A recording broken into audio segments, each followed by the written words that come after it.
This is given to a PGA professional for special contributions to the game of golf, the Colorado section, junior golf, and to their facility and, of course, their community.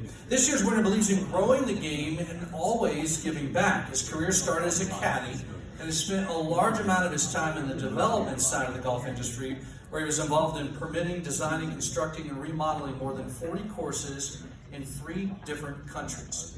Now, he returned to green grass operations at Gypsum Creek Golf Course, where his focus was to put the fun back in golf.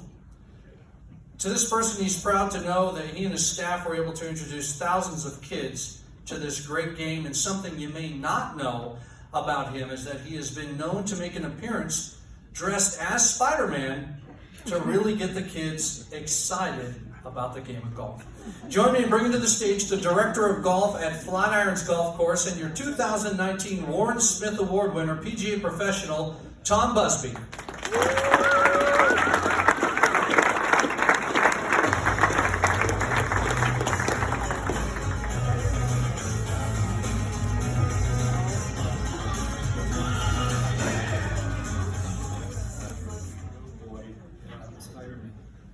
The secret is out.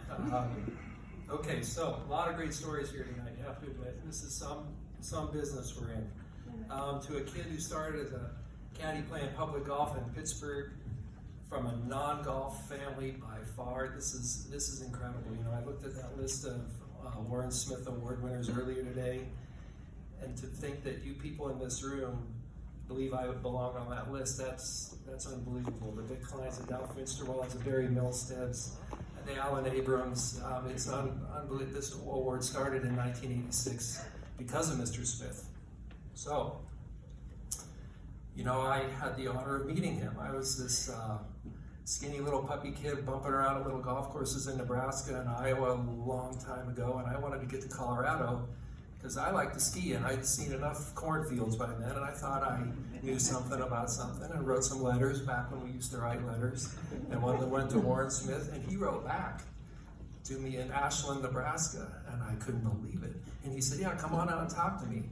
So I hopped in my Volkswagen Rabbit and went out there, and you know, he said, Tom, I don't have a job for you, but I wanted to encourage you. And I'm walking in Cherry Hills, and I'm walking in there and sitting down in his office. I can remember it plain as day. He's sitting there talking to me, smiling. He said, you bring your clubs? And I said, no. He said, you're going to play today, and I'm going to find someone for you to play with. It was Doug Moe, coach of the Nuggets back then. And Doug needed a game because he was a little bit of a character. So I walked out in the first tee, and there was Arnold Palmer's plaque and the whole bit, and I had some rental clubs that were probably better than the clubs I had, and had a great time. So, you know, this business, Patrick calls it my long and winding road. My long and winding road was, golly, 52 roommates and 71 addresses in 13 years. So don't ever try to break that record.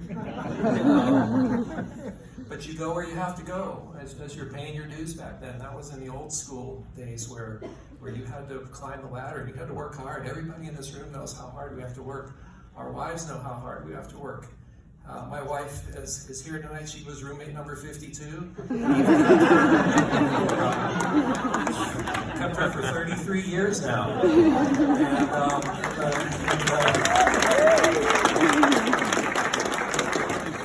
In the smoking hot category, Denver Lutheran High School cheerleader. She was a cheerleader at a Broncos game in the real Mile High Stadium.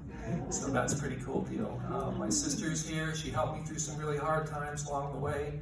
You know, I did all this fancy stuff, you know, building all these golf courses when we thought we were geniuses, and working for Pete Dye and Jack Nicklaus and the PGA Tour and doing all this stuff. And everybody says, Tom, you did all this stuff, and what was the coolest part? You know, it wasn't any of that. It was going back to Gypsum 10 years ago, when the Cotton Ranch Golf Course was bankrupt and there was an auction and there were no bidders. Nobody had any money back then. The town took the golf course by default, like so many municipalities have. And they said, Tom, did you used to do this golf pro stuff? And I did. And I never thought I'd be back in a golf shop doing that. But it was that or go to China or Vietnam or Korea, because that's where our golf development industry went 10 years ago. And I had a daughter still in high school, and I wasn't going to do that. So sure, I said, I'll do it. And the The town was mad.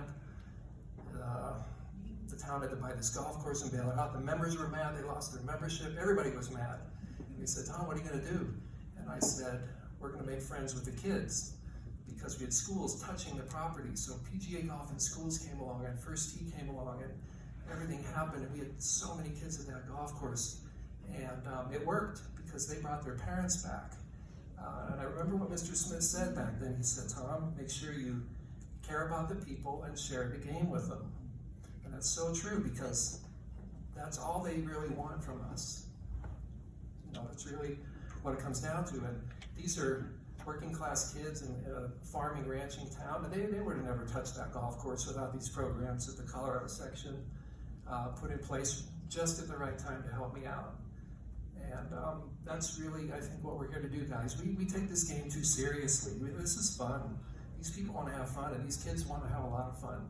And everybody in the community, the role of municipal golf is, I think everybody should touch the golf course, no matter if they're a golfer or not. Just because we play this game with a ball and a stick doesn't mean everybody else has to. They can come out on the golf course. We have all kinds of different programs for people, because it's a great place to be.